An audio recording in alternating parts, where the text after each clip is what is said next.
यह कथा मीठी है। इस घड़ी में बुद्ध ने ये सूत्र कहे, जो धीर ध्यान में लगे हैं, परम शांति में रत हैं, उन स्मृतिवान संबुद्धों की स्पृहा देवता भी करते हैं। मनुष्य का जन्म पाना दुर्लभ है, मनुष्य का जीवित रहना दुर्लभ है, सद्धर्म का श्रवण करना दुर्लभ है और बुद्धों का उत्पन्न होना दुर्लभ है। किच्छो मनुस्पटिलाभो किच्छ मच्चाम जीविता, किच्छ सद्धम्मस्वर्णन किच्छो बुद्धानम उपादो। बुद्ध कहते हैं, पहले तो मनुष्य का जन्म पाना दुर्लभ है, क्योंकि मनुष्य तो बहुत थोड़े हैं, पशु पक्षी पत्थर कितने हैं, अनंत। तो पहले तो इतनी सारी योनियों को खोजते खोजते कोई आदमी मनुष्य हो पाता है। मनुष्य का जन्म पाना दुर्लभ है, और जन्म भी पाकर क्या होता है, मनुष्य की तरह जीवित रहना और भी मुश्किल है। बहुत से लोग मनुष्य की तरह जन्म पा लिए हैं, लेकिन मनुष्य हैं नहीं। शक्ल सूरत से मनुष्य हैं, रंग ढंग से मनुष्य हैं, भीतर अभी भी पशुता भरी है। भीतर अभी भी पशु के ढंग से ही जी रहे हैं। भीतर अभी भी पाश्विक आकांक्षाएं भरी हैं। तो पहले तो मनुष्य का जन्म पाना दुर्लभ, फिर मनुष्य होकर जीना और दुर्लभ है। फिर अगर मनुष्य होकर जीना भी आ जाए तो सद्धर्म का श्रवण करना दुर्लभ है, क्योंकि जिन लोगों को थोड़ी सी मनुष्यता का रस आ जाता है, उन्हें बड़ा अहंकार जगता है। वे अपने को कुछ समझने लगते हैं। कोई कहता है मैं ज्ञानी हूं, कोई कहता है मैं त्यागी हूं, कोई कहता है मैं यह हूं, कोई कहता है मैं वह हूं, देखो मैंने कितना शुभ किया, कितनी सेवा की। तो अहंकार पकड़ता है, और जब अहंकार पकड़ता है तो श्रवण मुश्किल हो जाता है। फिर किसी के चरणों में जाना, सद्धर्म को सुनना बहुत मुश्किल हो जाता है। तो फिर सद्धर्म का श्रवण करना दुर्लभ है। और अगर श्रवण की क्षमता भी हो, तैयारी भी हो, तो बुद्ध पुरुष को पाना बहुत मुश्किल है कि जिसको सुनकर कुछ हो जाए, जिसको मात्र सुनने से कुछ हो जाए। श्रवण मात्रेण। और बुद्धों का उत्पन्न होना अति दुर्लभ है। सभी पापों का न करना, पुण्यों का संचय करना और अपने चित्त का शोधन करते रहना ही बुद्धों का शासन है। सब पापस अकरणं कुशलस उपसंपदा, सच्चित प्रियोत्पन्नम एतम बुद्धान शासनम। बुद्ध ने कहा, पाप का न करना, पुण्य का करना और अपने चित्त का शोधन करते रहना, ये तीन बातें यही बुद्धों का शासन है। जो तुम्हें बुरा लगे उस तरफ ना जाना, जो तुम्हें ठीक लगे उस तरफ जीवन की धारा को बहाना, और इतने पर ही रुक नहीं जाना, चित्त को रोज रोज शोधन करते रहना ध्यान से। क्योंकि आज जो बुरा लग रहा है और आज जो भला लग रहा है, इस पर ही अंत नहीं है। चित्त शोधन होता जाए तो तुम चकित होोगे, कल जो भला लगा था वह भी बुरा लगने लगा और नए भले के दर्शन हुए। चित्त का शोधन होता जाए तो तुम रोज रोज पाओगे कि जिसको तुमने कल मंजिल समझ लिया था वह भी पड़ाव था, क्योंकि और आगे के शिखर दिखाई पड़ने लगे। चित्त साफ होने लगता है तो रोज रोज गति होने लगती है। तो बुद्ध कहते हैं, बुरे को मत करना। जो तुम्हें साफ लग जाए कि बुरा है उसे मत करना, क्योंकि बहुत ऐसे लोग हैं, उन्हें लगता भी है कि बुरा है, फिर भी किसी अंधी आदतवश किए चले जाते हैं।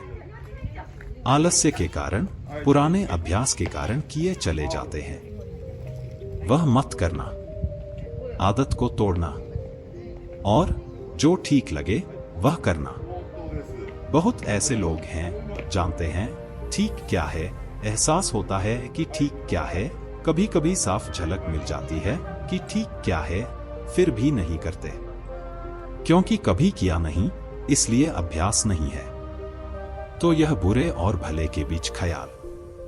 और जो सबसे महत्वपूर्ण बात है, अपने चित्त का शोधन। सच्चित्त प्रियोत्पन्नम, अपने चित्त को रोज शोधते रहना, क्योंकि इसी चित्त से तुम्हें पता चलेगा कि और भला क्या है और भला क्या है। यहां शिखर के ऊपर शिखर हैं, द्वार के बाद द्वार हैं, रहस्यों के बाद रहस्य हैं। तुम्हारे पास जितना शुद्ध चित्त होगा, उतनी ही तुम्हारी दृष्टि साफ होती जाएगी और उसी दृष्टि को बुद्ध ने कहा कि मेरा शासन मानना, यही मेरा उपदेश है। तितिक्षा और क्षांति परम तप है। बुद्ध निर्वाण को परम कहते हैं। दूसरों का घात करने वाला प्रवजित नहीं होता है और दूसरों को सताने वाला श्रमण नहीं होता है। खंति परम तपो तितिक्षा निपानम परम वदंती बुद्धा, नहीं पब्बजितो परुघाती समनो होती परम विहेट्यंतो। तितिक्षा और क्षांति परम तप है। जो हो उसे तथाता भाव से स्वीकार कर लेना। करने की बात पहले बताई, बुरे को करना मत, भले को करना और चित्त का शोधन करना। अब कहते हैं जो तुम पर हो, क्योंकि इतने से ही तो खत्म नहीं होता। तुमने क्रोध नहीं किया यह तो ठीक है, लेकिन कोई आदमी ने तुम पर क्रोध किया, फिर क्या करोगे? तो कोई तुम पर क्रोध करे, कोई तुम्हें गाली दे, तितिक्षा और क्षांति, तो सहज भाव से स्वीकार कर लेना कि उसके भीतर क्रोध उठा, इसलिए उसने गाली दी। बेचारा, नाहक उसने कष्ट पाया, स्वीकार कर लेना। इसको तुम अपने भीतर कांटा मत बनने देना। ऐसा धैर्य, ऐसी क्षांति और ऐसी तितिक्षा। बुद्ध निर्वाण को परम कहते हैं। बुद्ध कहते हैं होने योग्य तो एक ही चीज है, निर्वाण। बाकी जो होता है उसको तो स्वीकार कर लेना। किसी ने गाली दी, किसी ने प्रशंसा की, किसी ने कहा आप बड़े सुंदर, किसी ने कहा आप बड़े कुरूप, सब कुछ होने जैसा नहीं, इसका कोई मूल्य भी नहीं है। इसको चुपचाप स्वीकार कर लेना कि ठीक, जैसी आपकी मर्जी, भले लगते भले, बुरे लगते बुरे। इस सब पर जरा भी श्रम मत लगाना और इस सब पर जरा भी दृष्टि मत देना, क्योंकि जो होने जैसा है, जो होना चाहिए, वह तो निर्वाण है। उसकी दिशा में अपनी सारी शक्ति को लगा देना। दूसरों का घात करने वाला प्रवजित नहीं होता है, और अक्सर लोग दूसरों का घात करने में अपनी शक्ति लगा रहे हैं।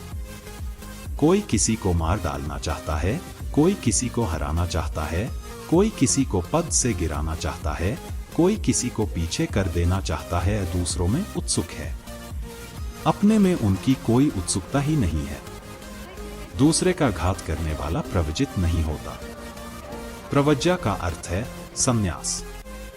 सन्यासी वही है जो कहता है मैं अपने निर्वाण की खोज कर रहा हूं। मेरे निर्वाण का किसी दूसरे से कोई लेना देना नहीं है, कोई प्रतिस्पर्धा नहीं है। तुम जिस पद पर हो, मजे से रहो, तुम्हारे पास जो है तुम मजे से भोगो, तुम जैसे हो ठीक, यह तुम जानो। इसमें मेरा कुछ लेना देना नहीं है। सन्यासी का अर्थ है जिसकी दूसरे से प्रतिस्पर्धा नहीं, जो किसी तरह की ईर्ष्या में नहीं है। लेकिन अक्सर हमारी हालतें उल्टी हैं। हम दूसरे को मिटाने में अगर खुद भी मिट जाएं तो कोई फिक्र नहीं। मैंने सुना है एक आदमी ने बड़े दिन भक्ति की, परमात्मा प्रसन्न हुए और उन्होंने कहा मांग ले, क्या मांगता है, लेकिन एक बात ख्याल रखना, जो तुझे मिलेगा तेरे पड़ोसियों को दुगुना मिलेगा। उस आदमी की छाती बैठ गई। उसने कहा यह भी कोई वरदान हुआ?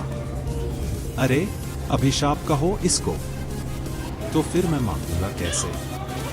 भगवान ने कहा वह तू जान, लेकिन इतनी तेरी क्षमता होनी ही चाहिए तो ही तू धार्मिक है, अन्यथा धार्मिक ही नहीं। यह मेरा वरदान कि जो तू मांगेगा मिलेगा तुझे दुगुना, पड़ोसी को।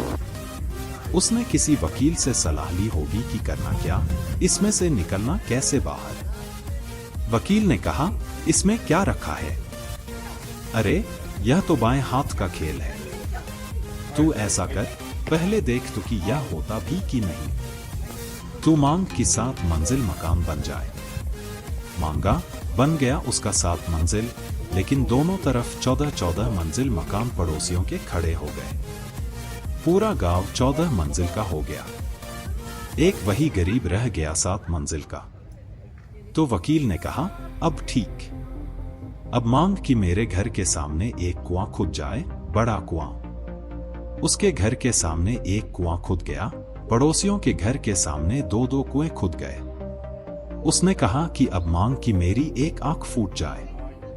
उसकी एक आंख फूट गई, पड़ोसियों की दोनों आंखें फूट गईं। वकील बड़ा होशियार रहा होगा, सुप्रीम कोर्ट का वकील रहा होगा। बेचारे पड़ोसी अब गिरने लगे कुओं में, क्योंकि दो दो कुएं सामने और दोनों आंखें फूट गई। और 14-14 मंजिल के मकान, कोई मंजिल से गिर पड़ा, कोई सीढ़ियों से गिर पड़ा। लिफ्ट उस समय थी नहीं, और लिफ्ट भी होती तो क्या सार था, क्योंकि लिफ्ट चलाने वाले भी अंधे हो जाते। एक अकेला वही बचा, एक आंख वाला। उसकी प्रसन्नता का अंत नहीं। वह सम्राट की तरह घूमने लगा गांव में। एक वही था जो देख सकता था, हालांकि आधा ही देख सकता था, लेकिन उसका दुख नहीं था कि कन्वा हो गया, एक आंख का हो गया। मजा यह था कि सबकी गई। ख्याल करना, ऐसा व्यक्ति सन्यासी नहीं हो सकता। इसलिए बुद्ध कहते हैं, दूसरों का घात करने वाला प्रवजित नहीं होता है और दूसरों को सताने वाला श्रमण नहीं होता है। ये दो बातें छोड़ देना तो तुम सन्यासी होते हो। निंदा न करना, घात न करना, पातिमोक्ष में संवर रखना, भोजन में मात्रा जानना, एकांतवास करना और चित्त योग में लगाना ही बुद्धों का शासन है। अनुपवादो अनुपघातो पातिमोक्षे च संवरो मत्तमुता च भत्तस्मे पंतन सैनासनम अधिचित्ते च आयोगो एतम बुद्धान शासनम। निंदा न करना, क्योंकि निंदा का अर्थ है तुम अभी दूसरे में उत्सुक हो, दूसरे को छोटा करने में उत्सुक हो। निंदा का मतलब ही इतना, इसीलिए तो इतना निंदा में रस है। हम कैसी निंदा बढ़ा चढ़ाकर करते हैं, क्योंकि हमारे पास एक ही तरकीब है कि अगर हम सिद्ध कर दें कि दूसरा बुरा है तो तुलना में हम भले मालूम पड़ेंगे। हम सिद्ध कर दें कि सब चोर हैं तो तुलना में हम साधु मालूम पड़ेंगे। इसलिए हम निंदा में इतना रस लेते हैं। निंदा का एक ही प्रयोजन है, दूसरों की बुराई इतनी फैला बढ़ाकर करना कि धीरे धीरे तुम भले मालूम होने लगो। यही दूसरे तुम्हारे साथ कर रहे हैं। तो एक निंदा का व्यवसाय चलता पूरे समाज में। निंदा न करना, क्योंकि संन्यास्त प्रवजित भिक्षु जो हो गया, अब उसकी आकांक्षा अपने को उठाने की है, दूसरे को गिराने की नहीं है। घात न करना, किसी को हानि न पहुंचाना, क्योंकि जितनी ऊर्जा दूसरे को घात करने में लगेगी, उतनी ऊर्जा तो ध्यान बन जाती, परम संपदा बन जाती, निर्वाण बन जाती। पातिमोक्ष में संवर रखना। पातिमोक्ष का अर्थ होता है बुद्ध ने जो कहा है। बुद्ध अर्थात जागे हुए पुरुषों ने जो कहा है उसको मानना, उसको स्वीकारना। क्योंकि बहुत बातें ऐसी भी उन्होंने कही हैं जो तुम्हें आज समझ में शायद न भी आए, प्रयोग से समझ में आए, अनुभव से समझ में आए। उन पर प्रयोग करके देखना। प्रयोग बिना किए निर्णय न लेना, हाँ या न कुछ भी नहीं, जिसको वैज्ञानिक हाइपोथेसिस कहते हैं कि कोई चीज की परिकल्पना। किसी ने कहा कि कमरे में कुर्सी रखी है, हमने कहा कि ठीक है, खोजने की दृष्टि से मान लेते हैं। मान नहीं लिया कि कुर्सी है, लेकिन खोजने की दृष्टि से मान लेते हैं इन हाइपोथेसिस। अब हम कमरे में जाकर देखेंगे। अगर पाया कि कुर्सी है तो जो परिकल्पना मानी थी वह सत्य हो गई। अगर पाया कि कुर्सी नहीं है तो जो परिकल्पना मानी थी वह असत्य हो गई। लेकिन इसका नाम विश्वास नहीं है। हाइपोथेसिस का इतना ही मतलब है, प्रयोगार्थ स्वीकार कर लेते हैं कि ठीक है। तो जो बुद्ध पुरुषों ने कहा है, पातिमोक्ष जो उन्होंने कहा है, उसमें सभी तुम्हारी समझ में आएगा भी नहीं, क्योंकि तुम्हारी समझ सारी चीजों के अनुभव से भरी भी नहीं है, तो विश्वास की जरूरत नहीं है, प्रयोगार्थ स्वीकार कर लेना। भोजन में मात्रा जानना। बुद्ध को यह बात बार बार कहनी पड़ी, भोजन में मात्रा जानना। उस समय यह बड़ा भारी सवाल था। एक तरफ लोग थे जो खूब खाए जा रहे थे, जो सदा से हैं, और उस समय एक और पागलपन पैदा हुआ था। दूसरी तरफ लोग थे जो उपवास किए जा रहे थे। इन दोनों ने आदमी को विक्षिप्त कर रखा था, या तो ज्यादा खाने वाले लोग या ना खाने वाले लोग। ज्यादा खाने वाले लोग शरीर को मिटाए ले रहे थे और शरीर के साथ मूर्छित हुए जा रहे थे। न खाने वाले लोग शरीर की हत्या किए दे रहे थे और ऊर्जा इतनी क्षीण हुई जा रही थी कि ध्यान का कोई उपाय न था। तो बुद्ध हर चीज में मात्रा के लिए कहते हैं कि मात्रा जानना, मध्य में रुक जाना, अति मत करना, अति सर्वत्र वर्जयत, एकांतवास करना, और जहां मौका मिले, जैसी सुविधा बने, वहां अकेलेपन को खोजना। क्योंकि तुम्हारे भीतर जो पड़ा है, जब तुम अकेले होओगे तभी उसे देख पाओगे। दूसरे की मौजूदगी तुम्हें बाहर ले जाती है।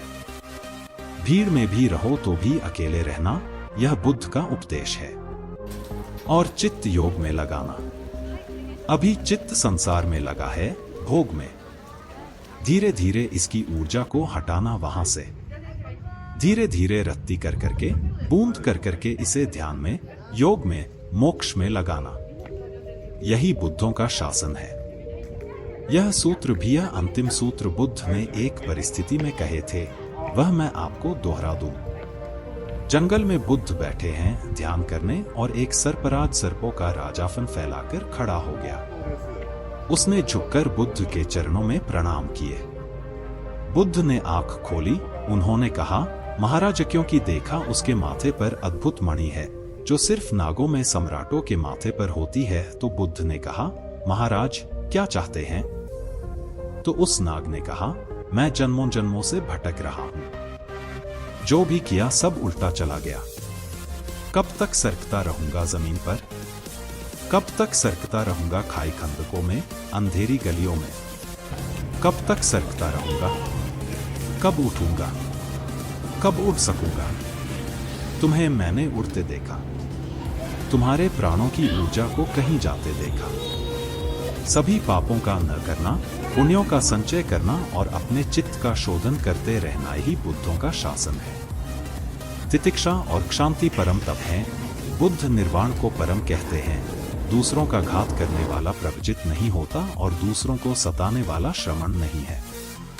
निंदा न करना, घात न करना, पातिमोक्ष में संबर रखना, भोजन में मात्रा जानना, एकांतवास करना और चित्त योग में लगाना ही बुद्धों का शासन है।